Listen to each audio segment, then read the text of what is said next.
नमस्कार, सगरमाथा टेलिभिजनको प्रस्तुति एसटिभी च्याटमा यहाँलाई स्वागत छ। म सुनिल दाहाल। अहिले जुन किसिमले राजनीति ध्रुवीकृत भएको छ र यो ध्रुवीकृत राजनीतिले मुलुक कहाँ पुग्छ अहिलेको चासो, चिन्ता र आम नागरिकको अहिलेको अत्यन्तै बहसको विषय बनाएको यही विषय हो। कारण एमसीसीले नेपालको राजनीतिलाई ध्रुवीकृत मात्र गरेको छैन, अत्यन्तै गहिरो रूपमा तरङ्गित समेत पारिदिएको छ। यो अहिले जुन किसिमको यो बहस भइरहेछ, यो नेपालको आन्तरिक बहस मात्र भइरहेको छैन। बाह्य शक्तिले अत्यन्तै चासोको साथ हेरेका छन्। यो एउटा अमेरिकी प्याकेज विकासे परियोजना यतिखेर राजनीतिक रूपमा किचलो हुँदै अहिले भूर राजनीतिमा प्रवेश गरेको छ। यसको असर दूरगामी पर्न सक्ने विज्ञले बताउन थालेका छन्। परियोजनाको बारेमा जति बोल्छ अमेरिका, त्यसको तत्काल प्रत्युत्तर दिन्छ चीन। यतिखेर भारत मौन छ, ऊ समर्थक र असमर्थक दुवै रूपमा देखा परेको छैन र प्रतिक्रिया दिइरहेको अवस्था छैन। अहिले भन्नेले नेपालको अवस्था युक्रेनसँग पनि दाँजेर व्याख्या गर्न थालेका छन्। दूरगामी असर यसरी पर्न सक्छ र नेपालका राजनीतिक दलहरू समयमै कूटनीतिक पहलमा अब्बल देखेनन् भने उनीहरूको हालत पनि उस्तै हुन्छ भन्ने खालका बहस पनि भइरहेका छन्। आज हामी समग्र नेपालको मूल राजनीतिको अहिलेको अवस्था, एमसीसीले अहिलेको जुन धरातलमा पुगेको नेपालको राजनीतिलाई कसरी निकास दिन सकिन्छ र गठबन्धनको प्रयास र एमसीसी फेल पास के हुन्छ र त्यसको प्रभाव के पर्छ र नेपालको भू राजनीतिको अवस्था के हुन्छ र अर्थ राजनीति के हुन्छ, यिनै विषयवस्तुमा केन्द्रित रहेर छलफल गर्दैछौँ। आजको यस छलफलमा मसँग सहभागी हुनुहुन्छ नेकपा एमालेका उपाध्यक्ष युवराज गेवाली। यहाँलाई स्वागत छ। हजुर, धन्यवाद। आराम हुनुहुन्छ? आराम छ। विषय प्रसङ्ग एमसीसी। हजुर, आज फागुनको 15 गते। हजुर। अमेरिकी डेडलाइन फागुनको 16 गते। अहिलेसम्म सहमति निस्किसकेको अवस्था छैन। हिजोसम्म अर्कै कुरा थियो, एमाले र कङ्ग्रेस नजिक, सत्तामा रहेका दुई वामपन्थी घटक सडकमा। फेरि आजदेखि फेरि अर्को कुरा आयो, अर्को विषय सत्तामा आएको छ। एमसीसीलाई सत्तामै रहेका दुई वामपन्थी घटकहरू व्याख्यात्मक रूपमा अथवा व्याख्या गरेर पास गर्ने सहमति नजिक पुगेका छन्। के हो यो? तपाईँ हाम्रो बीचबाटै यस्ता किसिमका घटनाक्रम भएका छन् कि अन्तर्राष्ट्रिय दबाव प्रभाव र कसरी खेलिरहेछ? तपाईँ अलिक राजनीतिक विज्ञ, अलि अध्ययनशील, बौद्धिक कम्युनिस्ट नेता, के देख्नुहुन्छ? यसलाई म के देख्छु भनेदेखि चाहिँ पहिलो कुरा, नेपाल जस्तो अविकसित देशको लागि बाह्य सहयोग आवश्यक छ र हामी सबै देशबाट सहयोग लिइ नै रहेका छौँ। त्यसमा पनि अमेरिका त धेरै पुरानो सहयोगी मित्र राष्ट्र हो। 70 वर्षको 70 वर्ष सम्बन्ध, पुरानो इतिहास धेरै। र अमेरिकाले चाहिँ विभिन्न ठाउँमा सहयोग गरेकै छ धेरै वर्षदेखि। र अब चीन र भारत त हाम्रो छिमेकी छन्। अब सबभन्दा नजिक हरेक कुरामा चाहिँ चीन र भारतसित हाम्रो सम्बन्ध रहिरहनुपर्छ, रहिरहेको छ। र हामी संसारका हरेक देशसित मित्रतापूर्ण सम्बन्ध नै कायम गर्छौँ, गरि नै आएका छौँ। हाम्रो असंलग्न परराष्ट्र नीति जुन छ नेपालको, त्यो अत्यन्त सही छ। र हामी कुनै पनि देशलाई चाहिँ देशको अन्ध समर्थन, अन्ध विरोध गर्दैनौँ। र हामी हरेक देशको सद्भाव, सहयोग लिने, दिने हामी सबै देशसित गरिरहेछौँ, गर्छौँ। हामी कमजोर छौँ, पछाडि परेको मुलुक हो। त्यसो भएको हुनाले सबैसित सद्भाव राख्ने, सबैसित सम्बन्ध कायम गर्ने, सबैसित सरसहयोग लिने। अब हामीले केही सक्छौँ सहयोग दिने, त्यस्तो छ। हाम्रो कसैसित प्रतिस्पर्धा पनि छैन, तर हामी कसैसँग प्रतिस्पर्धा गर्ने आँट पनि हामीसँग अहिलेको अवस्थामा छैन। अहिलेको अवस्थामा छैन। तर हामी कसैसित शत्रुतापूर्ण सम्बन्ध कायम गर्न चाहन्नौँ। कसैलाई चित्त दुखाउने, कसैलाई मर्का पर्ने काम गर्न पनि हामी गर्दैनौँ, गरेका छैनौँ। तर अर्को कुरा के हो भने आजसम्मको इतिहासमा यो हाम्रो गौरवपूर्ण कुरा हो कि हामी अरू कुनै पनि देशको उपनिवेश भएनौँ। जबकि भारत, चीन लगायत स्वयं अमेरिका पनि कुनै बेला ब्रिटेनको उपनिवेश थियो। ब्रिटेनसित लडेर अमेरिका स्वतन्त्र भएको हो, जो अहिले आफूलाई संसारको शक्तिशाली मुलुकको रूपमा चाहिँ भन्दैछ, गरिरहेछ। भनेपछि तर पनि हाम्रो देश नेपाल आजसम्म कसैको पनि उपनिवेश रहेन, कसैको पनि प्रत्यक्ष नियन्त्रणमा रहेन। यो हामी नेपालीको लागि गौरवको विषय हो र आगामी दिनमा पनि हामी कुनै पनि देशको नियन्त्रणमा नरहने किसिमले नै हामीले सम्बन्ध कायम गर्नुपर्छ। हरेक देशसित सम्बन्ध कायम गर्नुपर्छ। तर त्यो सम्बन्ध के हुन्छ भने समानतामा आधारित हुनुपर्छ। अमेरिका शक्तिशाली छ, हामी कमजोर छौँ, तर हाम्रो सम्बन्ध समानतामा आधारित हुन्छ। एउटा फरक राष्ट्र, स्वतन्त्र राष्ट्रको हैसियतले हाम्रो सम्बन्ध समानतामा आधारित हुन्छ। कुनै बलियो मुलुक, धनी मुलुक अथवा कोही चाहिँ दाइ भाइको नाताले हामी चाहिँ कसैलाई संयुक्त राष्ट्र सङ्घको सदस्यको नाताले हैसियतले एउटै टेबलमा बराबर हैसियत उपस्थित, चाहे अमेरिका, चाहे चीन, चाहे रुस, चाहे भारत, कुनै पनि संसारको शक्तिशाली मुलुकसँग पनि हामी समानताको आधारमा हाम्रो सम्बन्ध हुन्छ, हाम्रो व्यवहार हुन्छ, हाम्रो लेनदेन हुन्छ, हाम्रो कारोबार जति छ सबै समानताको आधारमा हुन्छ। र कसैको पनि यो क्रीडास्थल, राजनीतिक क्रीडास्थल कुनै योजनाबद्ध ढङ्गले नेपाललाई प्रयोग गरेर अर्को कुनै राष्ट्रको विरुद्ध नेपाललाई जुझाउने या आफ्नो कुनै इन्ट्रेस्टमा प्रयोग गर्ने र हाम्रो देशलाई कमजोर पार्ने किसिमका कुनै पनि गतिविधिहरू, कुनै पनि सहयोग हामी लिन हुँदैन। सहयोग लिनुको अर्थ चाहिँ के भने हाम्रो हितमा होस्, त्यो हाम्रो राष्ट्रियता, हाम्रो सुरक्षा र हाम्रो अन्तर्राष्ट्रिय सम्बन्ध पनि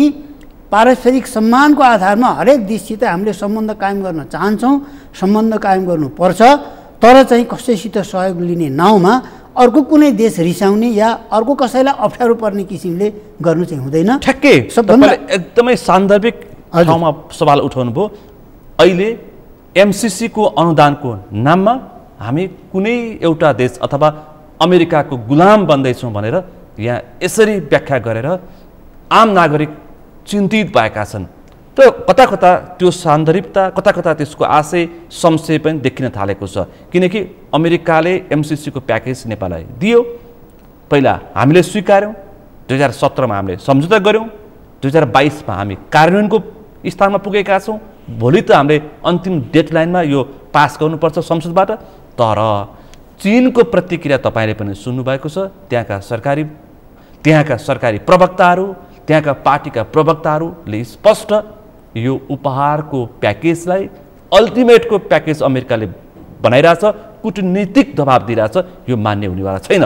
मैले तपाईँलाई के भन्न चाहन्छु भने हाम्रो देशले लिने सहयोग चाहिँ मुख्य रूपमा हाम्रो राष्ट्रिय हितमा छ कि छैन, मूल कुरा हाम्रो हितमा, नेपाली जनताको हितमा, नेपाल राष्ट्रको हितमा, नेपालको स्वतन्त्रता, राष्ट्र सार्वभौमिकता र अखण्डतालाई आँच नपुग्ने किसिमको र नेपाली राष्ट्रको हितको पक्षमा त्यो सहयोग छ कि छैन, यसमा कुनै त्रुटि, कमजोरी, समस्याहरू छन् कि छैनन्, त्यो पहिलो नम्बर कुरा हो।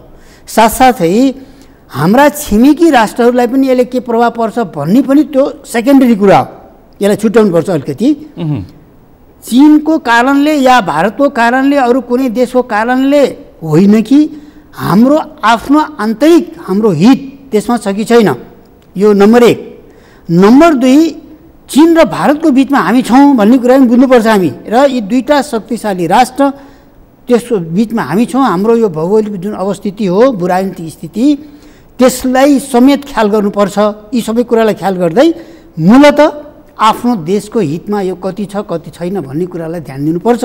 यसरी विश्लेषण गरेर हामीले सहयोग पाएका छौँ भन्दैमा, कुनै चिज खानु छ भन्दैमा त्यो खराब चिज पनि खाइहाल्नुपर्छ। कुनै राष्ट्रले कसैलाई पानी चाहिएको छ, एकछिनलाई मान्नुहोस्, पानी चाहिएको छ, प्यास लागेको छ, तर कसैले पानी दिन्छु भनिरहेछ, तर पानी दिन्छु भन्दाखेरि त्यो पानी पिउने लायक हो कि होइन भन्ने कुरा टेस्ट गर्नुपर्छ पर्दैन? त्यो दायित्व त हाम्रो हो नि त। जस्तै के भन्दाखेरि कसैले हामीलाई पानी चाहिएको छ, पानी पिउनु पर्ने छ, हामीलाई पानीको आवश्यकता छ, कसैले तिमीलाई आवश्यक पर्ने पानी म दिन्छु, एउटा ठुलो भोल्युममा मैले पानी दिन्छु भनेर कसैले भन्यो भन्दैमा त्यो पानी पिउने लायक छ कि छैन, त्यसले स्वास्थ्यलाई राम्रो गर्छ कि गर्दैन भन्ने कुरा पनि त टेस्ट पनि त गर्नु पर्ने होला नि।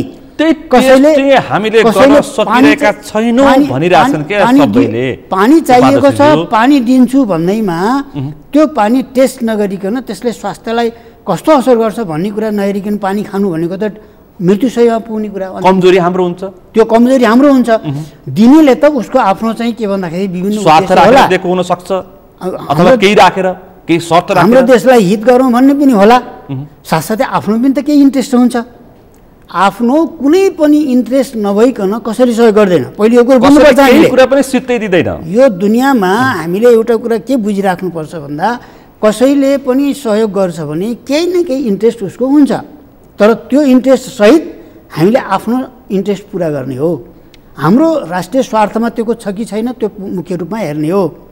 अब जति पनि सहयोग चाहे अमेरिकाले दियोस्, चाहे चीनले दियोस्, रुस भारत कसैले दियोस्, त्यो सहयोग हामीले लिँदाखेरि त्यो सित्तैमा दिएको किन नहोस्। सित्तैमा दिएको छ भन्दैमा अनि जे पाए खाने हुन्छ, त्यस्तो हुँदैन। सित्तैमा दिएछ झन् राम्रो, तर सित्तैमा दिएको भए पनि त्यो कति हाम्रो स्वास्थ्यको लागि चाहिँ मतलब स्वास्थ्यवर्धक छ र कति हानिकारक छ भनेर विश्लेषण त हामीले गर्नु पर्यो नि। यसरी बुझ्नु न, सित्तैमा कति स्वार्थ छ बस त्यो निर्क्युल हामीले गर्न सक्यौँ भनेदेखि हामी माथि पर्यौँ, सकेनौँ भने हामीलाई नोक्सान हुन्छ। त्यसो भएको हुनाले यी जम्मै कुराको विश्लेषण गरेर मात्रै त्यो चाहिँ जो सित्तैमा हामीले जुन पाइरहेछौँ त्यो राम्रो कुरा हो, हामीलाई चाहिएको पनि छ, हामीलाई चाहिएको पनि छ, आवश्यक छ त्यो। तर यसको चाहिँ हामीलाई दीर्घकालीन असर के पर्छ, हाम्रो राष्ट्रिय स्वार्थमा के असर पर्छ, सँगसँगै छिमेक भारत चीन जस्ता चाहिँ सिमाना जोडिएका मुलुकहरूमा पनि त्यसले के असर गर्छ। किनकि हामीलाई डे टु डे हामीलाई आवश्यक भारत र चीनको छ, हामीलाई अमेरिका पनि आवश्यक छ, हामीलाई रुसको पनि आवश्यकता छ, हामीलाई ब्रिटेन संसारका हरेक देशको आवश्यकता छ। तर सँगसँगै त्योभन्दा अझ बढ्ता रियालिटी के हो भन्दाखेरि चाहिँ दुई छिमेकी मुलुक यस छुट्याउनु पर्छ के उत्तर र दक्षिण, उत्तर र दक्षिण ठुला मुलुक छन्, सामरिक रूपमा पनि अत्यन्त आवश्यक छ। हामीलाई डे टु डे हामीलाई डे टु डे सानो सानोदेखि लिएर ठुलो कुरा हामी दुईवटा मुलुकलाई आवश्यकसित हामीले सम्बन्ध कायम गर्नुपर्ने हुन्छ। यो सबै कुरालाई ध्यानमा राखेर हेर्नुपर्छ। यसरी हेर्दा मेरो दृष्टिकोणमा है, मेरो दृष्टिकोणमा चाहिँ एमसिसी जुन आएको छ, सहयोग आएको छ, त्यो हामीलाई आवश्यक छ, त्यो हामीले लिनुपर्ने विषय हो। तर यसमा कतिपय प्रावधानहरू गम्भीर छन्। हेर्दाखेरि अब हामीलाई चाहिएको छ लिउँ, पाइहालौँ यतिका पैसा भन्ने कुरो एउटा सतहमा हेर्दा यो धेरै चाहिँ छोड्नै नहुनेछ। सतहीमा तपाईँले सुपरफिसियल हेर्नुभयो, सतहमा हेर्नु हो भनेदेखि चाहिँ ल यत्रो अरबौँ डलर चाहिँ तपाईँको होइन हाम्रो देशलाई आवश्यक छ, ट्रान्समिसन लाइन बनाउनु पर्नेछ, हो नि, बाटो बनाउनु पर्नेछ, विस्तार गर्नुपर्नेछ, किन नलिने त भन्दा लिने कति राम्रो कुरा। सित्तैमा यत्रो रकम छ। तर यसभित्रको जुन खालका कतिपय शर्तहरू छन् थपिँदै गएका छन्। शर्त फेरि बिस्तारै बिस्तारै ती शर्तहरू सुरुको अवस्थाभन्दा थपिँदै जो गएका छन् त्यो हाम्रो राष्ट्रको हितमा छैनन्। कतिपय कुरा भन्छु मैले, कम्प्लिटली नो भन्ने कुरा पनि मेरो विचारमा कम्प्लिटली यो एमसिसी नो, एमसिसी चाहिँ हामीलाई गर्नै हुँदैन भन्ने ढङ्गले पनि म 2074 भदौ 29 गते एमसिसी सम्झौता हस्ताक्षर हुँदा संसदबाट अनुमोदन गर्ने प्रावधान थिएन प्रावधान थिएन। यो डकुमेन्ट यही नै हो। र अर्को छ सँगै कि अरू तमाम कुरा थपिएका छन्। 25 मार्च 2075 मा अर्थ मन्त्रालयको प्रस्तावमा मन्त्री परिषदले मिलेनियम च्यालेन्ज कम्प्याक्ट अनुमोदनका लागि सङ्घीय संसदमा पेश गर्ने निर्णय गरेको देखिन्छ। पछि निर्णय भयो। त्यसअघि अर्थ मन्त्रालयले 13 पुस 2075 मा मागेको रायमा कानुन मन्त्रालयले 26 पुस 2075 मा जवाफ दिँदै यो सम्झौता संसदबाट अनुमोदन गर्न सुझाव दिएको छ। जुन यो विषय सन्धियन 2047 को व्यवस्थालाई टिकेर यसले यसरी व्याख्या गरेको छ अथवा यो निर्णय गरेको छ कानुन मन्त्रालयले। र यो विषय कहाँनेरि गिजोलियो र यति धेरै किन चिन्ताको विषय बन्यो भन्दाखेरि तत्कालीन प्रधानमन्त्री को हुनुहुन्थ्यो यो समय, यो 75 माघ 25 मा तपाईंकै पार्टी अध्यक्ष केपी शर्मा ओली र अर्थमन्त्री डाक्टर युवराज खतिवडा हो। यही बेलामा यही नै चिप्लिँदाखेरि अथवा जाने नजाने यस्तो प्रावधान थप्दाखेरि नै एमसिसी को हात माथि पर्यो, हामी तल पर्यौं। र अहिलेको अवस्था यहाँ आइपुग्यो र यो अत्यन्तै कठिन मोडमा हामी उभिनु पर्यो भनेर पक्ष विपक्षले तर्क गरिरहेछन्। अब के छ भने नि पछि यो कतिपय विषय थपिँदै आए तर समग्रमा चाहिँ यो एमसिसीको चाहिँ के भन्दा यो इन्डो पेसिफिक स्ट्राटेजी अन्तर्गत हो कि होइन भन्ने पनि एउटा गम्भीर विषय छ के। ठ्याक्कै यही नै छ। हेर्नुहोस् यो यो एकदम यो सामान्य कुरो छैन। यो इन्डो पेसिफिक स्ट्राटेजी अन्तर्गत हो कि होइन भन्ने सन्दर्भमा बहस विवाद छलफल हुँदै जाँदा कतिपयको के छ भन्दा होइन यो त त्यस अन्तर्गत छैन भनेर चाहिँ हाम्रै देशका तमाम नेता बुद्धिजीवी विद्वानहरूले भनि नै राख्नु भएको छ। यसले पनि दुई थरी व्याख्या गरेका छन्। मैले के भन्दैछु भने सहज हुने गरी म एउटा दृष्टान्त पेश गर्छु अनि यसमा यसको कन्सेप्ट जर्ज डब्ल्यू बुशले तयार गरेका रहेछन्। हजुर त्यसबेला यो विषय यो इन्डो पेसिफिक स्ट्राटेजी कहीँ पनि देखिँदैन है, कुनै पनि विकिपिडियादेखि गुगलमा पढ्दाखेरि दस्तावेज पढ्दाखेरि देखिँदैन।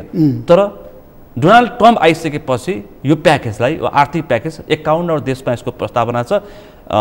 करिब करिब धेरै देशमा लागू भएका छन्, 14 देशमा लागू हुने क्रममा छन्, थुप्रै देशमा विवाद भएर फर्किएको अवस्था छ। कुनै देशमा त यो एमसिसी प्रवेश गरिसकेपछि देशमा अत्यन्तै चर्को राजनीतिक ध्रुवीकरण भएर सरकार ढलेका र बनेका अवस्था पनि देखिन्छ। भनेपछि यो विषय जर्ज डब्ल्यू बुशको समयमा हामीले आत्मसात गऱ्यौँ कि त्यो शर्त अहिले डोनाल्ड ट्रम्पको समयमा हामीले आत्मसात गऱ्यौँ स्ट्राटेजी त्यहाँ थप। अब यसको चाहिँ यहाँनिर छ कुरा। अब यसको लामो कुरा छँदैछ, धेरै घटनाक्रमहरू छन्, पछि चाहिँ थपिँदै कुरा गइरहेछ। अब मैले खास गरिकन कहाँ पोइन्ट गर्न खोज्दै थिएँ भन्दाखेरि चाहिँ यो विशुद्ध नेपाली जनताको विकासको लागि ल्याएको प्याकेज हो वा यो राजनीतिक रूपले ल्याएको हो, सवाल यहाँ छ के। एउटा इन्डो पेसिफिक स्ट्राटेजी भनेर नेपाललाई कुनै न कुनै ढङ्गले यो चाहिँ रणनीतिक उसमा आफ्नो रणनीतिक उसमा चाहिँ पार्नको लागि त्यो भित्र छिराउनको लागि ल्याइएको हो कि होइन भन्दा कयौँले होइन यो त यो विशुद्ध सहयोगको हो भनेर भन्छन्। तर त्यहाँको मन्त्रीहरूले बोलिरहेछन्। सबभन्दा कुरो हो त्यहाँको मन्त्रीले बोलेको सत्य हो कि हाम्रा नेपालका केही विद्वान बुद्धिजीवी केही नेताहरूले बोलेको सत्य हो? कसले भनेको सत्य? त्यहाँको मन्त्रीहरू आधिकारिक बोलेको सत्य हो। त्यहाँको मन्त्रीहरूले यो एउटा इन्डो पेसिफिक स्ट्राटेजी अन्तर्गत छ, यो त्यस अन्तर्गतको प्याकेज हो। यो सहयोगको नाउँमा सहयोग गर्ने, तर त्यसको नाउँमा के हो त भन्दाखेरि त्यस एउटा हाम्रो रणनीतिक एउटा चाहिँ अन्तर्गत हामीलाई चाहिँ के भन्दा हाम्रा विरोधीहरूको त्यहाँ चाहिँ के भन्दाखेरि कुनै नहोस् र हामीले अझ प्रश्न गरिआएको अवस्थामा नेता परराष्ट्र मन्त्री हुँदा प्रदीप गेवाली मैले व्यक्तिगत उहाँ अमेरिका भ्रमणमा जाँदाखेरि अमेरिकी विदेश मन्त्री माइक पम्पियोले उहाँसँग प्रष्ट भनेका छन् कि यो त उहाँ चाहिँ हामी हाम्रो अन्तर्गत नै हो है, तपाईँले त्यो संसार बुझ्नुहोस् भनेका अहिले व्यक्ति होइन, मैले संस्थाको रूपमा प्रतिनिधित्व गर्ने घटनामा बनाउन चाहन्न। तपाईँले भनेको कुरो त्यति बेला हाम्रो नेकपाको स्थायी कमिटीको बैठक दुम्बाराईमा चलिरहेको थियो। बैठक चलिरहेकै अवस्थामा अमेरिकन परराष्ट्र मन्त्रीको निमन्त्रणा छ, यस्तो यस्तो छ भनेर उहाँ त्यहीँबाट बिदा भएर अमेरिका जानु हो। हाम्रो बैठक लम्बिएर बैठक नसकिँदै उहाँ फर्केर पनि आउनुभयो। मैले त भन्नु खोजेको कुरा के हो म डिटेलमा गइनँ, यो सबै थाहा छ, एकदमै थाहा छ। अब जहाँसम्म अहिले तपाईँ त्यसो भएर एउटा कुरा त अमेरिकनहरूले बोलेको कुरा नै आधिकारिक हुन्छ, त्यो पनि मन्त्रीले बोलेको हुन्छ। मन्त्री मात्रै होइन, अमेरिकाका विभिन्न अफिसरहरू अधिकृतहरू जिम्मेवार मान्छेहरू बेला मौकामा बोल्ने गरेका छन् कि यो इन्डो पेसिफिक स्ट्राटेजी अन्तर्गत छ भनेर उनीहरू बोलेपछि हामीले बुझ्ने त त्यही हो। मैले त त्यही बुझेँ, त्यही हो र दुनियाँले बुझ्नुपर्ने त्यही हो आधिकारिक कुरा। तर यो होइन, यो त विशुद्ध सहयोग प्याकेज हो भन्ने कुरा छ। यहीँनिर एउटा ठुलो एउटा अन्तर यहाँनिर पर्यो। त्यसो भएर हामी कुनै पनि देशको स्ट्राटेजी अन्तर्गत हामी उनीहरूको चाहिँ अन्तर्राष्ट्रिय जुन राजनीति छ, राजनीतिक रणनीति छ, उनीहरूको कहाँ कसित लड्नु पर्ने छ, कहाँ कसित प्रतिस्पर्धा छ, त्यसमा हामी नेपाली मुछिन मिल्दैन, मुछिन चाहन्नौँ। हामी चीनसित पनि राम्रो सम्बन्ध कायम गर्न चाहन्छौँ, भारतसित, रुससित, अमेरिकासित, संसारका हरेक देशसित हामी एउटा मित्रतापूर्ण सम्बन्ध कायम गर्न चाहन्छौँ। तर कुनै पनि मित्र राष्ट्रले हाम्रो देशलाई गरिब छ भन्दैमा आफ्नो रणनीति अन्तर्गत, आफ्नो राजनीतिक स्वार्थ अन्तर्गत, आफ्नो प्याकेजमा पार्ने गरी चाहिँ सहयोग गर्ने हो भने हामी त्यसमा स्वीकार गर्न हुँदैन भन्ने मेरो व्यक्तिगत धारणा छ। तपाईको पार्टीको यो कारणले अलि फरक छ, तपाईको पार्टी अध्यक्षको धारणा अलि फरक छ, हैन तपाईका नेताहरू अन्य नेताको धारणा अलि फरक छ, तपाईको व्यक्तिगत धारणा चाहिँ यो भयो विशुद्ध विकास परियोजना भए ओके उत्तम छ। यदि त्यो हो भने यो होइन भनेदेखि जस्तै यदि चाहिँ अमेरिकाले आधिकारिक रूपमा यो इन्डो पेसिफिक स्ट्र्याटेजी अन्तर्गत होइन भनेर आधिकारिक रूपमा बोल्नु पर्यो, अमेरिकनहरूले नि बोल्नु पर्यो, अरू बीचबीचमा कोही बोलेर भएन। त्यो आधिकारिक सरकारी तौरबाट यो होइन है, यो तिमीहरूलाई कन्फ्युजन रहेछ, यो इन्डो पेसिफिक स्ट्र्याटेजी अन्तर्गत छैन भनेर बोल्न किन सक्दैनन्? अमेरिका बोल्दैन, तर यहाँ अरू बोलिदिन्छन्, नेता बोल्छन् के हैन, अरू उसको मुखपत्र जस्तो उसको प्रवक्ता जस्तो नेपालका नेता बोलिदिन्छन्। अनि उहाँहरू नेपालका नेता बोलेको अथवा नेपालका कुनै बुद्धिजीवीहरू चाहे त्यो जतिसुकै विद्वान होस्, घागरान विद्वान होला कुनै विषयमा, मान्छु म त्यसलाई, तर अमेरिका भन्छ, अमेरिकाको मन्त्री भन्छ यो इन्डो पेसिफिक स्ट्र्याटेजी अन्तर्गत हो। अब यहाँका विद्वान बुद्धिजीवीहरू नेताहरू भन्नुहुन्छ होइन विशुद्ध प्याकेज। म के भन्छु भनेदेखि यदि यो विशुद्ध सहयोगको प्याकेज हो भने ओके लिनुपर्छ, लिने छैन। किन अमेरिकाले दिएका अरू प्याकेज अरू सहयोग त हामी कोही बोलेका छौँ, हाम्रो कुनै प्रश्न छैन भने एमसिसीकै बारेमा विरोध गर्नुपर्ने के हामीलाई के चिला छ र? त्यस्तो त होइन नि। त्यसो भएको हुनाले अमेरिकाको आधिकारिक रूपमा अमेरिकाको सरकारले या कसैले बोलोस् आधिकारिक व्यक्तिले कि यो इन्डो पेसिफिक स्ट्र्याटेजी अन्तर्गत होइन यो, ल यति मात्रै भन्नु पर्यो, यति भन्नु पर्यो। एक दोस्रो कुरो, अब यो चाहिँ लागू भइसकेपछि नेपालको कानुन लागू नहुने, अब हेर्नुहोस् है गम्भीर कुरा, अब साना मसिना कुरा धेरै छन्, तर यो चाहिँ लागू भइसकेपछि त्यसमा अमेरिकाकै कानुन एमसिसीकै कानुन चाहिँ के भन्दाखेरि रहने हो। यो एमसिसी बोर्डले चाहिँ तर तपाईले जुन आशंका गर्नुभएको छ, मैले यसको जति प्रश्न गरेको हैन, मैले भन्न खोजेको तपाईले जे आशंका अहिले व्यक्त गर्नु भएको छ, तर एमसिसी बोर्डले चाहिँ इन्डो पेसिफिक स्ट्र्याटेजी होइन त्यसमा भ्रम छर्ने काम नगरियोस् भनेर एमसिसी बोर्डले यसरी 9वटा बुदामा संसदमा किन लाने, यसको इन्डो पेसिफिक स्ट्र्याटेजी हो कि होइन, मन्त्री बोलेको छ नि, लेखा परीक्षण कसले गर्ने, एमसिसी बोर्डले बोल्यो अथवा लगायतका 9वटा विषयमा भारतसँग किन एमसिसी जोडियो, किन उसको अनुमोदन चाहियो, लगायतका 9वटा विषयमा यसरी बोलेको छ। अब के भन्ने त, यो एमसिसी बोर्डले बोल्यो तर फेरि अमेरिकी अधिकारीहरू मन्त्रीहरू त्यो बोल्न चाहदैन। मैले सुरुमै तपाईँलाई के भने भनेदेखि अनेक थरी मान्छे बोलिरहेछन् भने, त्यसो यो पनि भने मैले यी अनेक थरी बोलिरहेछन्, तर अमेरिकाको आधिकारिक मान्छे किन बोल्दैन? मन्त्रीले भनेको माथि हो कि यो एमसिसी बोर्डमा माथि हो त? त्यहाँको परराष्ट्र मन्त्रीले भनेको नै आधिकारिक हो, त्यसमा कुनै दुई मात्रै छैन। त्यसो भए त त्यो त गभर्नमेन्टको पोलिसी हो नि, हो त्यहाँको गभर्नमेन्ट एमसिसी छुट्टै एउटा त्यसको त्यो विकास परियोजना, यसले नै सबै योजना बनाउने त होइन होला, सरकारले बनाउने हो। अमेरिकन सरकारको पुरै एउटा विश्वव्यापी योजना अन्तर्गत यी सारा कुराहरू हुन्छ भनेपछि त्यसो भएर त्यहाँको चाहिँ आधिकारिक व्यक्ति जो आधिकारिक व्यक्ति मन्त्रीले बोल्यो त्यही ढङ्गले त्यहाँको एउटा कुरा यो होइन भन्ने कुरा आउनु पर्यो। यो बोर्डले मात्रै बोलेर भएन। अरू कुरो चाहिँ यो फेरि नेपालको कानुन त्यसमा लागू नहुने भने जुन भनिएको छ नि, अब नेपालको कानुनभन्दा यो माथि कहाँबाट हुनसक्छ?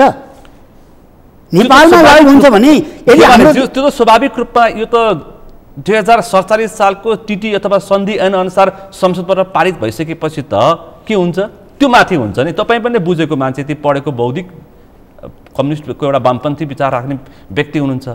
सन्धि सम्झौता भन्ने बित्तिकै के हुन्छ ल भन्नुहोस्, त्यसपछि के हुन्छ? एमसिसी माथि देखिन्छ। त्यही त समस्या यहाँनिर देखिएको छ, स्पष्ट यही हुन सकेको छैन। अब व्याख्या गरेर पास गर्ने अवस्थामा समस्या के छ भन्दाखेरि चाहिँ दलहरू पुग्दैछन्। अब यो नेपालमा लागू भएपछि एमसिसीको कानुन लागू हुने कि नेपालको कानुन लागू हुने? सन्धिले के भन्छ? सवाल त्यो हो कि सवाल त्यो छ। र पछिसम्म त्यहाँ कसको नियम कानुन लागू हुन्छ? पछिसम्म त्यसमा कसको नियम कानुन लागू हुन्छ? एमसिसी बोर्डकै हुन्छ यदि सन्धि अनुसार। सवाल यहाँनिर भनेपछि हाम्रो देशमा कुनै प्रोजेक्ट लागू भइरहेछ अनि अडिट हामीले गर्नु पाउने कि नपाउने, कर्मचारी हामीले राख्न नपाउने, नेपाल सरकारले कर्मचारी त्यहाँबाट सरुवा गर्न पाउने कि नपाउने, यी तमाम कुराहरू छन् नि। वामपन्थीहरूले भ्रम छरे भन्छन् त, होइन भ्रम होइन, यथार्थ हो। किन बाबा अरू सबै विरोध गर्ने भए त जम्मै सन्धि सम्झौताको विरोध गर्थ्यो नि वामपन्थीले। किन महाकालीको मात्रै गर्नु पर्यो, किन एमसिसीको मात्रै गर्नु पर्यो? आजसम्म नेपालमा विभिन्न देशहरूसित कति चाहिँ सन्धि सम्झौता भएका छन्? वामपन्थी सबै कहाँ विरोध गरेका छ? समर्थन गरेका छ, चाहिने कुरालाई समर्थन गरेका छ। हो, महाकाली सन्धिमा विवाद भयो र अर्को एमसिसीमा विवाद हुँदैछ। 2053 सालमा हेर्नुहोस् है, राति 12 बजे भएको महाकाली सन्धिमा तपाईको पार्टी नै फुटेको अवस्था होइन। महाकाली सन्धि गरियो, महाकाली सन्धिपछि भएको एउटै चिज मात्रै हो, त्यो नेकपा एमाले फुट्यो। अरू के भयो? अरू के भयो? के को लागि ल्याइयो? 25 वर्षमा यो कार्यान्वयन पनि हुने अवस्थामा आयो। यति ठुलो दबाब नगरी हुँदैन, आजै नगरी हुँदैन, भोलि नगरी हुँदैन भनेर जुन हतारमा चाहिँ धेरै दबाब दिएर जोड गरेर पास गरियो, तर आजसम्म के हेरेर बसेको छ? 25 वर्ष भयो, किन लागू गर्दैन? यो कार्यान्वयन हुन सकेको छैन। अहिले ठ्याक्कै झझल्को त्यही महाकाली सन्धि र तपाईको पार्टी नेकपा एमाले फुटेर माले बनेको अवस्था जस्तो देखिएको छ। अहिले पनि हेर्नुहोस्, नेपाल कम्युनिस्ट पार्टी नेकपा बनेपछि यहाँ अनेक किसिमका खण्ड खेलहरू भए, अनेक खेलहरू भए, तर ती खेलहरू राष्ट्रिय र अन्तर्राष्ट्रिय सबै ठाउँबाट चाहिँ ती खेलहरू चलेका छन्, जसले गर्दा अदालतले चाहिँ एमाले र माओवादी फुटाइदियो। हो, अदालतको निर्णयपछि पार्टी फुट्यो हाम्रो देशमा। अनि महाकाली सन्धि लागू गरेपछि नेकपा एमाले फुट्यो, सन्धि आजसम्म चाहिँ कार्यान्वयन हुँदैन। भनेपछि यो के छ भन्नुहुन्छ भन्दाखेरि यस अन्तर्गत 53 सालमा भएको सन्धि आज 2078 सालसम्म किन लागू भएन? किन लागू भएन? जम्मा एउटा काम भयो, त्यो सन्धिपछि नेकपा एमाले फुट्यो र माले बन्यो। त्यसको परिणाम के हो? 56 सालको चुनावमा नेकपा एमाले बहुमत ल्याउने करिब सुनिश्चित थियो। त्यो कुरा दुनियाँलाई, नेपालका देश विदेशका कम्युनिस्ट विरोधीलाई जम्मै थाहा भयो। अनि एउटा किचलो चाहिँ सिर्जना भयो, एउटा विवाद सुरु भयो। विवाद बढ्दै गएपछि अन्तिममा पार्टी नै फुट्यो। त्यसो भएको हुनाले चाहिँ यहाँ के छन्, अहिले पनि नेकपा बन्यो, नेकपा बनिसकेपछि अब के गर्ने? अनेक किसिमको चाहिँ हुँदै जाँदाखेरि आखिर अनेक चिज आइरहेको छ। अहिले हेर्नुहोस्, अब एमसिसी त आएको छ, ठिक छ। एउटा प्रश्न 56 मा यसो भयो कि माले बन्यो, एमाले फुटेर माले बन्यो, एमाले र कांग्रेस पनि मिले के हैन? त्यो सबै मिलिसकेपछि माले पत्ता साफ भयो। त्यसपछि वामदेव गौतमको समूह फेरि एमालेमा विलिन भयो। हैन, मैले भन्न खोजेको अहिले पनि केपी शर्मा ओलीको है मैले सुनेको र केही कम्युनिस्ट वामपन्थी विश्लेषकले गरेको विश्लेषण तपाईलाई मैले प्रश्नको रूपमा मात्रै प्रस्तुत गरेको। अहिले केपी शर्मा ओलीको दाउ पनि के छ? सत्ता गठबन्धन टुटाइदिने, कांग्रेस र एमाले मिल्ने र प्रचण्ड माधवको पार्टीलाई सिद्धाइदिने, त्यो किसिमको रणनीतिमा उहाँ हुनुहुन्छ अहिलेसम्म। तर कति सफल हुनुहुन्छ अब 8-10 घण्टाको समयमा थाहा हुन्छ। अब कुरा के छ भन्दाखेरि तपाईँले अघि भन्नु हो नि, पछि यो संसदबाट पास गर्ने भनेर किन गरियो भन्दाखेरि त्यो विषय अलि त मलाई यो अलि उठेका विषय टुङ्ग्यौँ, त्यसपछि अनि फेरि जाउँला हामी अरु विषयमा जान्छौँ। हामी अहिले चाहिँ संसदमा हाम्रो एजेन्डा जो छ त्यो सरकारले सुनिरहेको छैन, ध्यान दिइरहेको छैन। हाम्रो एउटा गम्भीर एजेन्डा छ, एमालेको जो गम्भीर एजेन्डा छ, त्यो सानो कुरा होइन। किन गम्भीर हो भने तपाईँलाई बताउँछु किन गम्भीर हो भनेदेखि संविधान बनाउने बेलामा त्यति बेला जुन कानुन बनाइयो, पार्टी विभाजित हुनको लागि पार्टीमा पनि संसदमा पनि 40% पुर्याउनु पर्छ भनेर पास गरियो। म संविधान सभाको सदस्य हुँ। त्यति बेला सर्वदलीय उसमा विभिन्न पार्टीको बिचमा हाम्रै पार्टीभित्र छलफल गरेर त्यति बेला कानुन बनाउँदाखेरि के गरियो भन्दाखेरि चाहिँ दुवैतिर 40% ल्याउनु पर्ने, त्यस्तो अवस्थामा मात्रै पार्टी विभाजित औपचारिक रूपमा हुने, यस्तो गर्नुपर्छ भनेर नेपाली कांग्रेस लगायत सबै पार्टीहरू हामी सबै सहमत भएर यो निर्णय गर्यो। त्यो निर्णय भयो, त्यो कानुन बन्यो संविधान संगत तरिकाले। अस्थिरता नहोस् नेपालमा, बारम्बार पार्टी विभाजित हुने, बारम्बार सरकार परिवर्तन हुने, कसैलाई मन लाग्यो कसैले पार्टी थोरै भए पनि पार्टी फुटालिदिने, यो एकदम चाहिँ यस्तो किसिमको अस्थिरता त्यसले सिर्जना गर्छ। त्यसो भएको हुनाले कमसेकम संसदीय दलमा 40% एउटा राजनीतिक स्थायित्व होस् भन्नको लागि चाहिँ दलमा आफ्नो पार्टीभित्र पनि 40 र संसदमा पनि 40%। अब कसैले पुर्याउँछ भनेदेखि अब त्यसलाई फुट्नै दिन पाइँदैन भन्ने कुरा चाहिँ हुँदैन। त्यस्तो किसिमले गर्न सक्ने स्थिति भयो, त्यो अवस्थामा असन्तुष्टि बढ्यो भनेदेखि फुट्न पनि सक्छ भनेर चाहिँ 40% प्रावधान राख्थ्यो अरे।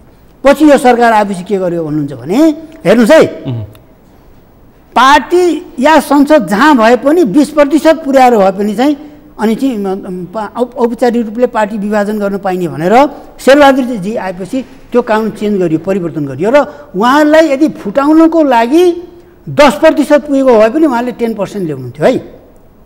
ल हेर्नुहोस्, अस्थिरताको बीजारोपण, भयङ्कर नेपाली राजनीतिमा भयङ्कर अस्थिरताको बीजारोपण त्यहाँबाट सुरु भयो कि कुनै एक ठाउँ 20% ल्याएपछि पार्टी विभाजन गर्न पाइने भनेर अनि अहिले नेकपा एमाले फुटाएर नेकपा समाजवादी बनाइयो।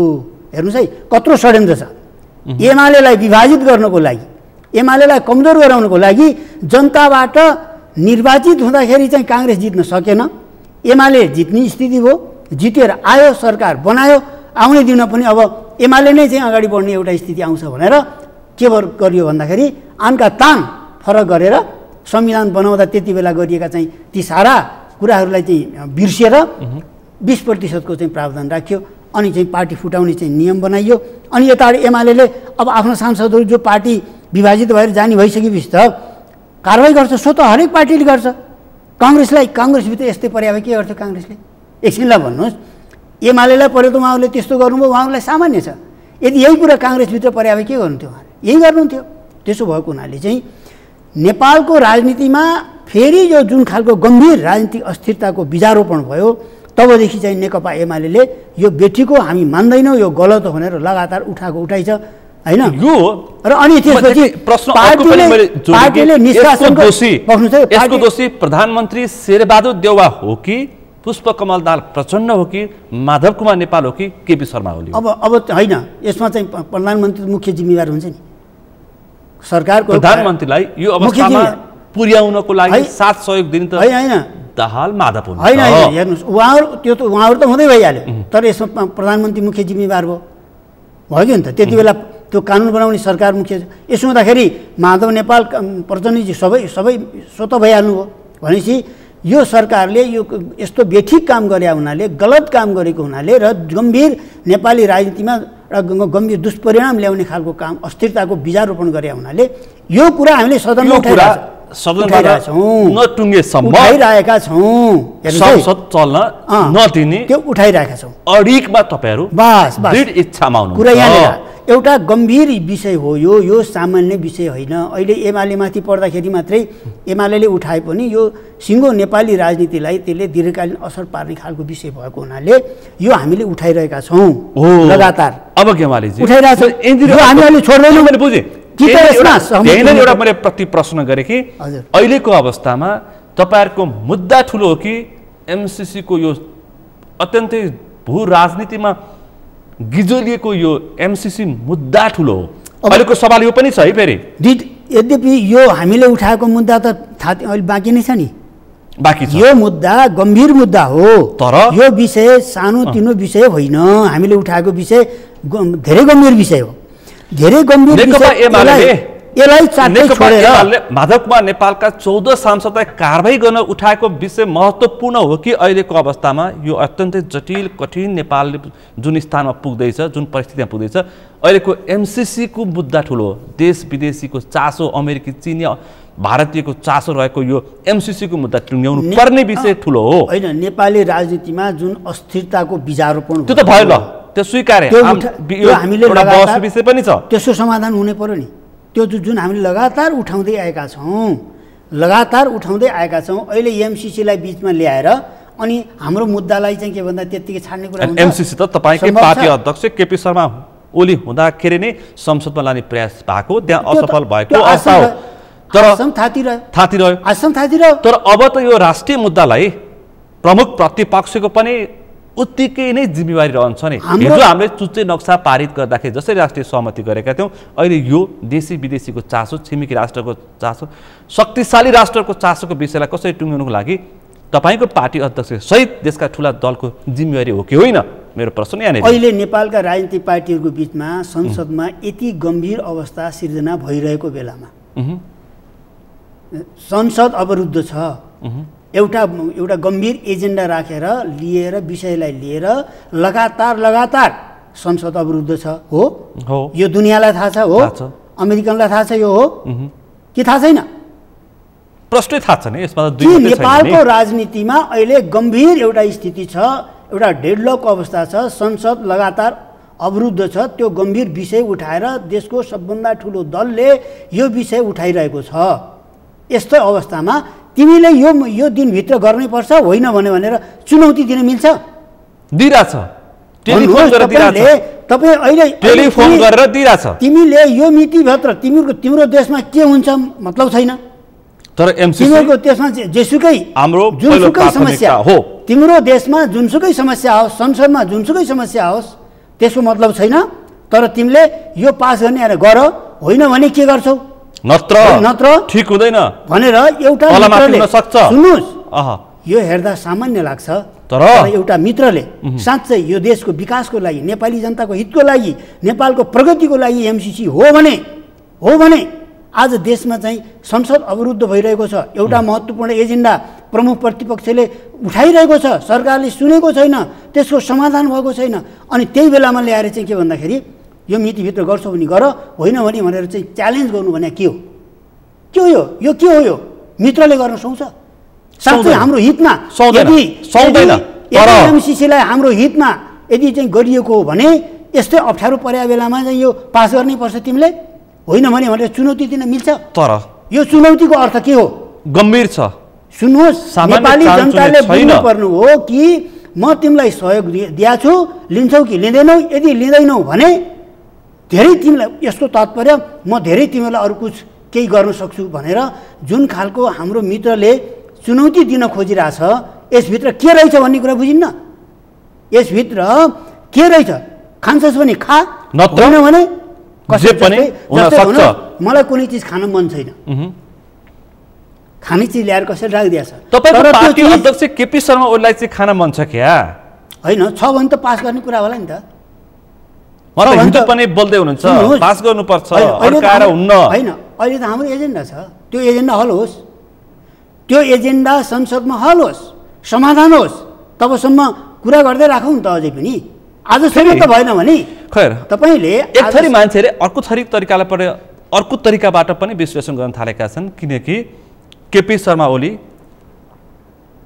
सर्प पनि मरोस् लौरो पनि नबाचियोस् आफ्नो मुद्दा अगाडि तेर्साएर एमसीसीको जुन अहिलेको रणाको र यो राष्ट्रियताको मुद्दाको विषय उठेको छ यसमा आफू यो मुद्दा उठाउने र एमसीसीलाई थाँती राख्ने अथवा पास गरे भने पनि सत्तामा रहेका सत्तारूढ दलले पास गरे भने पनि त्यसको सबै बोझ उनीहरूको टाउकोमा जाओस् आफू पानीमाथिको ओबानो होइस् यता भन्ने ठाउँ पनि रह्यो उता उत्तर चीनलाई पनि देख्यौ हामीले यसरी तिमीहरूलाई साथ दियौँ पनि भन्न सक्ने जवाफ दिन सक्ने अवस्थामा रहेर यो किसिमको रणनीति अपनाउँदै हुनुहुन्छ भनेर तर्क गर्ने पनि छन् है होइन तर्क धेरैले धेरै तर्क गर्ने भइहाले गर्न मिलेन तर साँचो कुरा के हो भइरहेको कुरा के हो त भन्दा मैले बताएँ भइरहेको कुरा के हो त भन्दाखेरि संसदमा 14 सांसद संसदमा माधव कुमार नेपालको पार्टीका 14 सांसद व्यक्तिको मात्रै कुरा भएन सर्वोच्चमा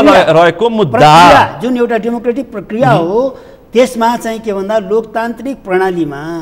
लोकतान्त्रिक प्रणालीमाथि जुन एउटा आघात पार्ने काम भयो हैन लोकतान्त्रिक प्रणालीमाथि नै एउटा आघात पार्ने काम भयो कुनै एउटा 14वटा सांसदको विषय होइन के यो लोकतान्त्रिक प्रणालीमाथि आघात पार्ने काम भयो यसले अस्थिरता सिर्जना गर्ने काम भयो यसको यो मुद्दा सहित 14वटा सांसदको यसरी मिसिएर आएको कुरा हो त्यसो भएर यो चिजलाई थाती राखेर यसलाई चाटै छोडेर अहिले हामी अनि एमसीसी के गर्ने भन्ने मुद्दामा जान मिल्दैन त्यसकारण यदि गर्ने हो यसरी बुझौँ नेकपा एमालेलाई एमसीसी ठुलो मुद्दा होइन अहिले विकासे परियोजना हो यसरी बुझौँ यो विकासे परियोजना हो ठिक छ हो भने यसलाई त केही त्यही रूपमा यसलाई आत्मसात गर्ने कि आत्मसात नगर्ने यसरी टुङ्ग्यौँ तर विषय नेपालको आन्तरिक विषय यो अहिले जुन तपाईँले उठाएको विषय संसद अवरुद्ध भएको विषय महत्त्वपूर्ण हो तपाईँको निष्कर्ष यो हो त्यो संसद अवरुद्ध भएको विषयलाई समाधान गरौँ र एमसीसी को विषय पनि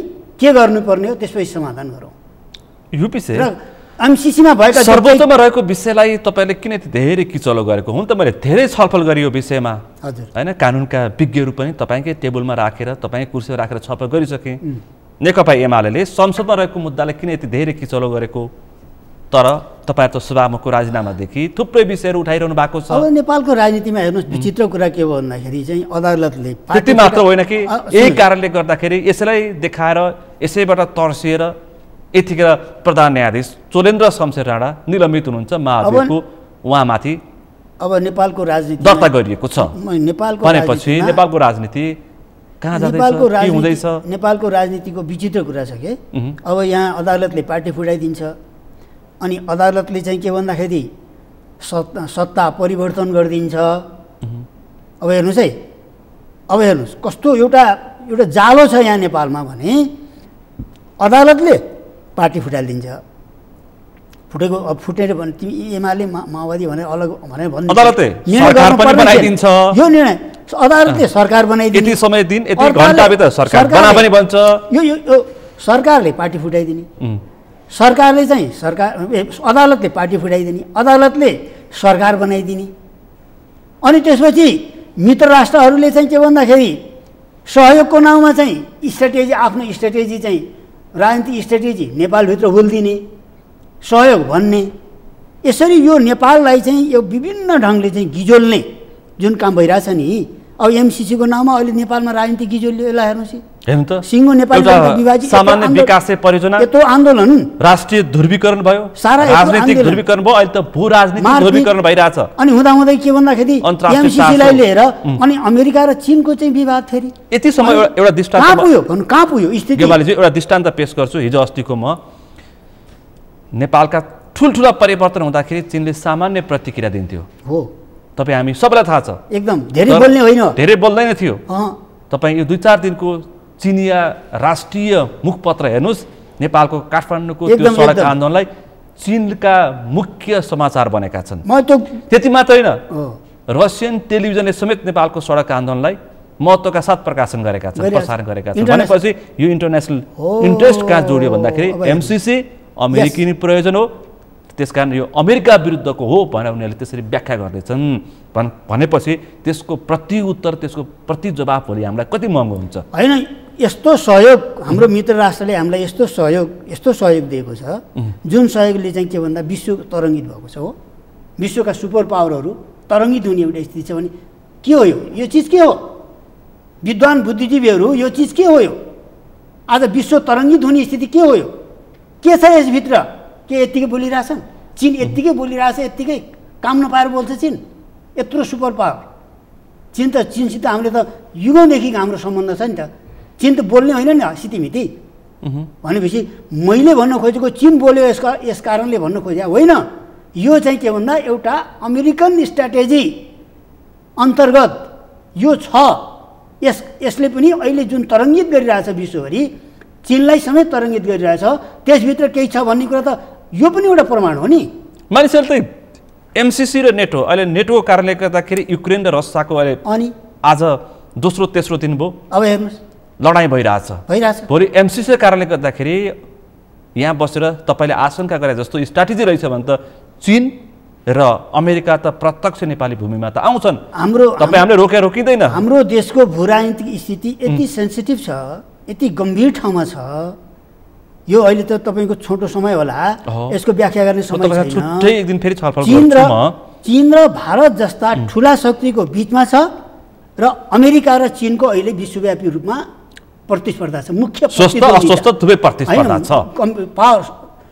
सुपर पावर शक्तिको लागि चीन र अमेरिकाको अहिलेको बिचमा विश्वमा उनीहरूको कम्पिटिसन छ त्यो चीनको बोर्डरमा हामी छौँ भारत र चीनको बिचमा छौँ हामीहरू भारत र चीनकै बिचमा पनि कतिपय कुरामा चाहिँ के भन्दाखेरि कन्ट्राडिक्सन छ चीन र अमेरिकाको बिचमा एउटा ठुलो चाहिँ एउटा अन्तर्विरोध छ र त्यो ठाउँमा हामी छौँ भनेर यस्तो अवस्थामा नेपालका राजनीतिक पार्टीहरू नेपालका बुद्धिजीवीहरू नेपाली जनताहरू हरेक कुरामा असाध्यै संवेदनशील र वस्तुपरक भएर हरेक कुरालाई चाहिँ मसिनो गरी विश्लेषण गरेर मात्रै निष्कर्षमा पुग्नुपर्छ त्यति चाहिँ के भन्दाखेरि सहयोग आयो खायो भन्ने ढङ्गले चाहिँ यत्तिकै हल्का फुल्काले लिनु हुँदैन कुनै पनि कुरालाई गम्भीर विश्लेषण गरेर हाम्रो हितमा कति हुन्छ हुँदैन, हाम्रो सिचुएसन जस्तो छ, हामी जुन राजनीतिक अवस्था छौँ, यसलाई हामीले चाहिँ कसरी चाहिँ यसको प्रभाव पर्ने हो, यी जम्मै कुराको विश्लेषण गरेर हामीले स्वीकार गर्ने कि नगर्ने भन्ने ठाउँमा चाहिँ गर्नुपर्छ।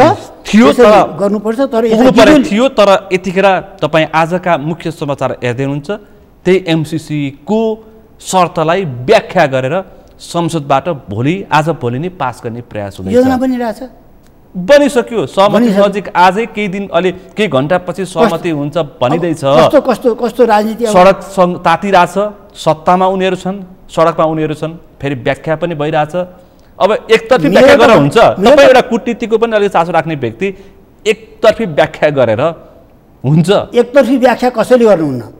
यस्तै हुँदैछ त यहाँ, जस्तै एमसीसी भन्ने कुरो चाहिँ हुँदैन, हुन्छ नि, टोटली नो भन्न पनि सक्ने अवस्था छैन। यसमा करेक्सन गर्नु पर्यो, यो बुँदाहरूमा हामीलाई समस्या छ या हामीलाई चित्त बुझ्दैन भन्न पाइयो नि, हामीले भन्न नपाउने, यसमा यो खोटहरू छ है, भन्न पाउँछ, यो खोट छ, यो समस्या छ, यति कमसेकम सुधारेर दिनै छ भने हामीलाई खुसी बानी गरेर ल्याउ न, विवाद गर्ने गरी किन ल्याउँछौ? त्यसलाई सहयोग नै दिनु छ भने यो नेपाली जनता विवादित भएर यत्रो चाहिँ विभाजन हुने गरी किन ल्याउँछौ? जे विषयमा प्रश्न उठ्या छ, सहयोग नै नलिने भन्ने त कसैको छैन। हेर्नुहोस् है, सहयोगै नलिने भन्ने त छैन नि, तर यसभित्र जुन प्रश्नहरू उठिरहेको छ त्यसको समाधान गरौँ न। अमेरिकाका अधिकारी व्यक्तिहरू र नेपालका अधिकारी व्यक्ति, अमेरिकन सरकार र नेपाल सरकार बसेर यो समस्याको समाधान गरोस्। बाबा कुन चाहिँ ठुलो कुरा छ? तपाईहरु कम्युनिस्टहरु मिले पनि पुग्छन् त। तपाईहरु कम्युनिस्ट हेर्दा 2015 सालमा 4 सिट भएको कम्युनिस्ट पार्टीहरू अहिले 78 सालसम्म आइपुग्दाखेरि लगभग 65% मत तपाईले होल्ड गर्नुहुन्छ। तर तपाईहरु एकजुट हुनुहुन्न। तपाईहरुका नाराहरू हामीले सुन्ने गरेका वामपन्थीहरुको नाराहरू, अमेरिकी विस्तारवाद अथवा साम्राज्यवाद, भारतीय विस्तारवाद जस्ता नाराहरू तपाईहरु त्यति ठूलो रूपमा गाउँ भन्काउनु हुन्थ्यो। अहिले अवस्था अर्कै छ। अहिले म त मुर्दाबाद पनि कसैलाई भन्ने पक्षमा छैन, तर बेठी कुरा यति मैले भन्न चाहन्छु, वामपन्थीले प्रशिक्षित गरेका मुद्दा, वामपन्थीले सत्तामा ल्याएका, वामपन्थीले गाउँमा गुन्जाएका ती मुद्दाहरू आज कहाँ पुगेका छन्? तपाईहरु आफू चाहिँ 65% मत जोगाउन नसक्ने वामपन्थीहरू, अनि त्यसपछि कांग्रेसहरूलाई गाली गरेका हुन्छ। हैन, गाली गरेका छैन, टुक्का छ अहिलेको अवस्थामा। विषयवस्तुको आधारमा कुनै पनि देशसितको सम्बन्ध विषयवस्तुको आधारमा हुन्छ, इस्यु वाइज हुन्छ। कुरा बुझ्नु नि, चीनसित पनि हाम्रो इस्यु वाइज हुन्छ, चाहे त्यो अब कम्युनिस्ट विचार भए पनि इस्यु वाइज, एउटा राष्ट्रको सम्बन्ध इस्यु वाइज हुन्छ। भारतसित, अमेरिकासित, कुनै पनि देशसित हाम्रो सम्बन्ध के हुन्छ? विषयगत आधारमा हुन्छ। हामीले टोटली कसैलाई चाहिँ विरोध गर्ने, टोटली कसैलाई समर्थन गर्ने किसिमको हुँदैन। यो विषयमा तपाईहरुको दोधार नीति छ क्या? तपाईहरु कम्युनिस्ट, चिनिया कम्युनिस्ट पार्टीसँग सहकार्य अथवा त्यो किसिमको छलफल, भर्चुअल मिटिङमा बस्ने, उस्तै पर्यो भने उस्तै खालको संगठन निर्माण गर्ने, अनि अमेरिकाको दबाब पर्यो भनेदेखि अनि लम्पसार पर्ने। वामपन्थीहरू यस्तो दोधार नीतिमा छन्, जनताले धन्न पत्याइरहेछन् वामपन्थीहरूलाई। कम्युनिस्ट भएर नेपालमा बसिरहेछन्, विश्वभरमा कम्युनिस्टहरू सिद्धिएको अवस्थामा नेपालमा धन्न बसिरहेछन्। विश्वभरमा वामपन्थी हुँ भनेर, कम्युनिस्ट हुँ भनेर बसिरहेछन्। हेर्नुहोस् त, हैन, विश्वभरमा तपाईले सिद्धियो भन्नुभयो, विश्वभरमा फैलिए पनि रहेछ, विश्वभरमा फैलिए पनि रहेछ। उत्तरमा 1 अरब 40 करोड जनसङ्ख्या भएको देश चीन आज संसारको सुपर पावर पनि भइरहेछ भन्ने कुरा पनि बुझ्नुहोस्। त्यो चिनिया कम्युनिस्ट पार्टीको नेतृत्वमा आज चीन संसारको आर्थिक रूपमा नम्बर 1 राष्ट्र भएको छ भन्ने पनि बुझ्नुहोस्। यसको अर्थ म चीनलाई चाहिँ कुनै ब्लाइन्ड सपोर्टर गर्ने मान्छे होइन, किनकि चीनमा जसरी एउटा एकदलीय ढङ्गले चाहिँ सिस्टम चलिरहेछ, राजनीति चलिरहेछ, त्यससित हामी सहमत छैनौँ। हामी चीनले गरेको जति जनपक्षीय काम तपाईले गरिदिएको भए पनि त हुन्थ्यो नि, त्यति पनि वामपन्थीहरू गर्दैनन्। सरकार भएको बेला गर्यो नि त, 9 महिना गर्यो। केपी ओली सरकार हुँदाखेरि जुत्ते नक्सा कसको पालियामा भयो? चीनसित वाणिज्य पारवान सम्झौता कसको पालियामा भयो? भएन। अरू विकास निर्माणको तथ्यमा जाउँ, अहिले शेरबहादुरजी या नेपाली काङ्ग्रेसको सरकारले को समयमा भएका काम र वामपन्थीहरू प्रधानमन्त्री हुँदा गरेका कामको तुलना गरौँ न त। ल ठिक छ, वामपन्थी छेद पारेको चाहिँ फेरि केपी ओलीको टाउको माथि थुपार्ने काम भइरहेछ अहिले। त्यतातिर मुख्य रूपमा त्यो त भइरहेछ नि, त्यस्तो किसिमको आरोप प्रत्यारोप भइरहेछ। तपाईँ एउटा तुलना गर्नुहोस्, एउटा तुलना गरौँ, हेर्नुहोस् विद्वान बुद्धिजीवीहरूले के हेर्नुहोस् भन्दाखेरि कम्युनिस्टहरू सरकारमा हुँदाखेरिको भएको विकास प्रगति र अनि अहिलेसम्म अरू हुँदाखेरिको प्रगति अनि हिजो केपी ओली हुँदाखेरिको प्रगति र सबै आर्थिक सम्पूर्ण क्षेत्रमा विकास आर्थिक प्रगति अरू तमाम कुरामा त्यो र अहिले शेरबहादुरजी आइसकेपछि तुलना गर्नुहोस् न। तपाईसँग जाउँ न यो तथ्यमा जाउँ न। एक दिन तपाईँसँग वामपन्थी सिद्धान्तको बारेमा छुट्टै बहस गर्छु। ठिक छ, आज अलि ताजा विषय एमसीसीको विषय अत्यन्तै धेरै कम्युनिस्ट आउँदाखेरि गरेको काम विषय छ। कम्युनिस्ट आउँदाखेरि गरेको काम र अब अहिले शेरबहादुरजी प्रधानमन्त्री हुनुहुन्छ तुलना गरौँ त के हुन्छ? तात्विक रूपमा केही फरक छैन। तपाईँ हामीले अथवा तात्विक रूपमा मैले यही प्रश्न गरेको छु। सत्तामा रहेका गठबन्धनका दललाई पनि मैले तपाईँ जे आशंका जे संशय जे किसिमको प्रश्न उठाउनु भएको छ मैले उठाएको छु।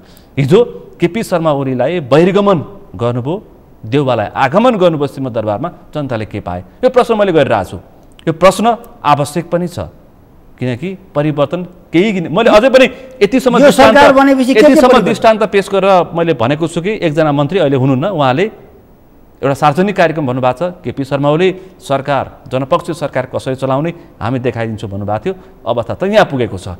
त्यो नजाउँ, जनताले बुझ्छन्, निर्वाचन आउँछ त्यो बेलामा तलमाथि के गर्ने दिन्छन् होइन। म एमालेपट्टि नै होइन, अरू वामपन्थीपट्टि होइन, म कतैपट्टि होइन, जनतापट्टि हो। जनताले जे दिन्छन् त्यही बेला दिन्छन्।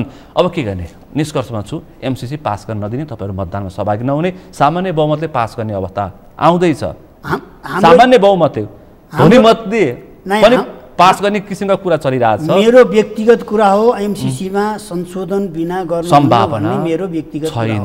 तपाईको व्यक्तिगत धारणा, तपाईँ नेकपा एमालेको उपाध्यक्ष, पुरानो कम्युनिस्ट नेता। हामी लामो समयदेखि एमसीसीको बारेमा पार्टीभित्र छलफल अध्ययन गरेछौँ।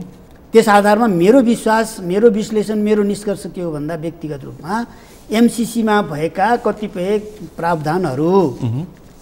प्रावधानहरू गम्भीर प्रकृतिका छन्। तिनको समाधान गरेर मात्रै त्यस सन्दर्भमा एउटा सहमति, एउटा निष्कर्ष निकालेर मात्रै गर्नुपर्छ। यस्ता विकास परियोजनाहरूमा धेरै नेपाली जनता विभाजित भएर जानु हुँदैन। यसमा सकेसम्म राष्ट्रिय सहमति होस्। हेर्नुहोस्, विकास त हामी सबैको लागि हो, चाहिएको छ, विकास सहयोग चाहिएको छ। यस्तो कुरामा चाहिँ सकभर के होस्, सहमति भएर जाउँ, राजनीतिक पार्टीहरू सहमत गरौँ र कमी कमजोरी छ भने सम्बन्धित देशलाई भनौँ, सहयोगदातालाई भनौँ कि यसमा यो करेक्सन गरौँ, यति कुरा सच्याउँ भनेर किन नभन्ने? हामी किन नभन्ने?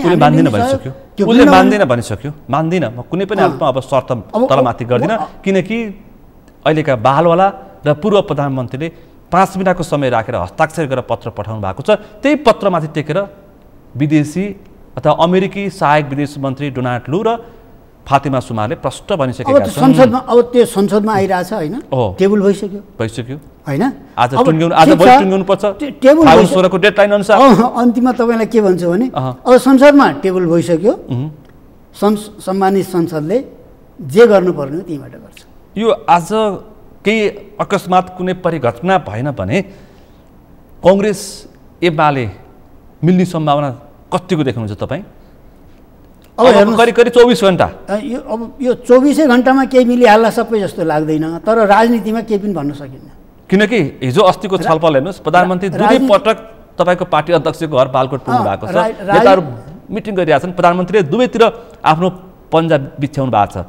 सत्तारूढ गठबन्धनभित्रका वामपन्थीसँग पनि र सत्ता बाहिरका वामपन्थीसँग पनि उहाँले प्रधानमन्त्रीले साथ खोजिरहनु भएको छ। राजनीतिमा जहाँ उहाँले फाइदा हुन्छ उहाँले त्यही हात हाल्नुहुन्छ, हात मिलाउनु। राजनीतिमा केही पनि भन्न सकिन्न। प्रचण्डजीले केपी ओलीलाई ल प्रधानमन्त्री हुनुहोस्, मिलेर जाउँ भन्ने दिन पनि आइसक्यो। अरू पनि यस्ता दिनहरू तपाईँले गम्भीर विषय उठाउनुभयो, अन्तिममा आउन सक्छन्। पुष्पकमल दाहाल प्रचण्डले केपी शर्मा ओलीलाई प्रधानमन्त्री बन्नुहोस् र अगाडि बढ्नुहोस् भन्ने दिन पनि आउँछ, भन्ने दिन पनि यति चाँडै आयो नि, आइसक्यो, मतलब आयो नि। आखिर तपाईँले केही सङ्केत गर्न खोज्दै वातावरण त्यसो भएको हुनाले यसै भन्न सकिन्न। तर जे संसदमा एमसीसी टेबल भएको छ, अब संसदले के निर्णय गर्छ सांसदहरूले अब प्रचण्ड, मैले अझै अलिकति खोतल्ने प्रयास गरेँ, प्रचण्ड, माधव र केपी शर्मा ओली यो 24 घण्टामा एउटै किताबमा उभिने सम्भावना छ? तुरन्त त्यस्तो सम्भावना 24 घण्टामा म देख्दिनँ। परिस्थिति त्यस्तै छ, जटिल छ। आज भोलि नै टुङ्ग्याउनु पर्ने छ। तत्काल त्यो सम्भावना त म देख्दिनँ अब यो आजभोलिमा होइन। तर के भन्दाखेरि भोलि एक ठाउँमा हुने दिन आउन पनि सक्छ, यो कुनै नौलो कुरा होइन भन्ने कुरा राजनीति बुझ्नेले राम्रोसँग यति कुरा हेका राख्दा हुन्छ। नेकपा कुनै दिन त्यस्तो आउन सक्छ। एमालेको उपाध्यक्ष काङ्ग्रेस एमाले युवराज गेवालले बोलेको हो फेरि यो काङ्ग्रेस र एमाले मिल्ने दिन पनि आउन सक्छ, किनकि हामी पटक पटक त मिल्दै पनि आएको छौँ। काङ्ग्रेससित हामी वामपन्थी मिल्दै पनि आएको छौँ। त्यसकारण तपाईँको पार्टी अध्यक्ष दुवैतिर पन्जा बिछ्याउँदै हुनुहुन्छ। जसले पनि गर्छ, जसले प्रचण्डजी पनि गर्नुहुन्छ, माधव नेपालजी गर्नुहुन्छ, शेरबहादुरजी गर्नुहुन्छ, अरू कुनै जी पनि के भन परिस्थिति कसरी जान्छ त्यो अनुसार गठबन्धन टुट्छ कि टुट्दैन, गठबन्धन टुट्छ कि टुट्दैन भन्ने कुरा रहन्छ। यो गठबन्धन टुट्छ कि टुट्दैन आज भोलि नै त्यो त अब मुख्य रूपमा प्रधानमन्त्रीलाई थाहा होला। तपाईँलाई पनि थाहा छ? मलाई थाहा छैन सबै। प्रधानमन्त्री बालकोट पुगे हुनुहुन्छ, केही त केही भन्नुभएको होला। सबै ठाउँमा पुगिराख्नु भएको छ, सबै ठाउँमा पुगिराख्नु भएको छ होइन। चुनाव के हुन्छ? हरेक नेतालाई भेटिराख्नु भएको छ। त्यो विषय तपाईँले अलिक साङ्केतिक कूटनीतिक रूपमा जवाफ दिनुभयो। मैले त्यसलाई चुनाव त नेकपा एमाले जित्ने निश्चित छ। अब स्थानीय चुनाव आउँछ, जनताले एमालेलाई भोट हाल्छन्, तुलना गरेका छन् जनताले हेरे। चुनाव चाहिँ हुन्छ फेरि? चुनाव त हुनैपर्छ, षड्यन्त्र होला, पर सार्ने आदि इत्यादि। तर अब षड्यन्त्र कुनै काम लाग्दैन, कुनै काम लाग्दैन। त्यो दिशातर्फ जान दिनै हुँदैन। चुनाव नहुने दिशातर्फ मुलुकलाई जान दिनु हुँदैन कुनै हालतमा पनि। यसमा ख्याल गर्नुपर्छ। यो विषयलाई मध्यनजर राखेर अरू गतिविधि अगाडि बढाउनुपर्छ। चुनाव टर्ने स्थिति कुनै हालतमा नआओस्, यसमा गम्भीर हुनुपर्ने छ सबै राजनीतिक पार्टीहरू। आज भोलि नै अन्तिममा एउटा प्रश्न गरेँ, तपाईँले कति जवाफ दिनुहुन्छ स्पष्टसँग?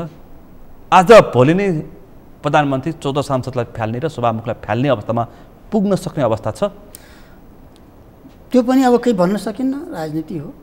तपाईँको जवाफ मैले स्पष्ट जवाफ खोजेको। यसमा स्पष्ट जवाफ अझै जवाफ दिनै सक्ने अवस्थामा म छैन। यो पनि अनुमानको कुरा हो। अझै 2-4 घन्टा पर्ख्यौँ, हेरौँ। 1 घन्टामै ठुलो चेन्ज हुन्छ नि, हुँदैन? कहाँका छन् नेपालको राजनीतिमा? राति 12 बजे ओभरनाइट नै विषय सकिएका छन्। ओभरनाइट रातारात 1 घन्टामा ठुलो चेन्ज भइरहेछ, हुन्छ। दुनियाँमा त्यस्तो भइरहेछ। आखिर युक्रेनमा हेर्नुहोस् त, अब हुँदैन आक्रमण गर्दैन भनिरहेको थियो नि, आखिर आक्रमण भयो। हस् त, थुप्रै विषय प्रसङ्गमा तपाईँले स्पष्ट जवाफ दिने प्रयास गर्नुभयो र आफूलाई लागेका व्यक्तिगत कुराहरू पनि तपाईँले पार्टीभन्दा माथि उठेर पनि जवाफ दिनुभयो। तपाईँ स्पष्ट वक्ता हुनुहुन्छ, कम्युनिस्ट आन्दोलनको एउटा योद्धा हुनुहुन्छ। यो समय र संवादको लागि सहभागिता जनाइदिनु भएकोमा आभार व्यक्त गर्न चाहन्छु। धन्यवाद छ, धन्यवाद छ। आज हामीले विशेष गरी एमसिसी र एमसिसीभित्र गिजलीका विषय प्रसङ्गमा अलिक भित्रै पसेर छलफल गर्ने प्रयास गऱ्यौँ। यो विकासे परियोजना थियो, राष्ट्रिय राजनीतिको परियोजना बन्यो, अहिले भू राजनीतिको परियोजना बनेको छ। त्यसकारण अबको दूरगामी असर के गर्छ, पास हुँदा पनि के हुन्छ, फेल हुँदा पनि के हुन्छ भन्ने विषय अहिले जटिल बनेको छ। यिनै विषय प्रसङ्गमा केन्द्रित भएर छलफल गऱ्यौँ। आजको छलफलमा सहभागी हुनुहुन्थ्यो नेकपा एमालेका उपाध्यक्ष युवराज गेवाली। आजको विषय प्रसङ्ग यति नै। भोलिहरूको विषय प्रसङ्ग साथ एसटिभी च्याटले उनी वाचा गर्दै म सुनिल दाहाल पनि बिदा चाहन्छु। सगरमाथा टेलिभिजन हेर्दै गर्नुहोला। नमस्ते।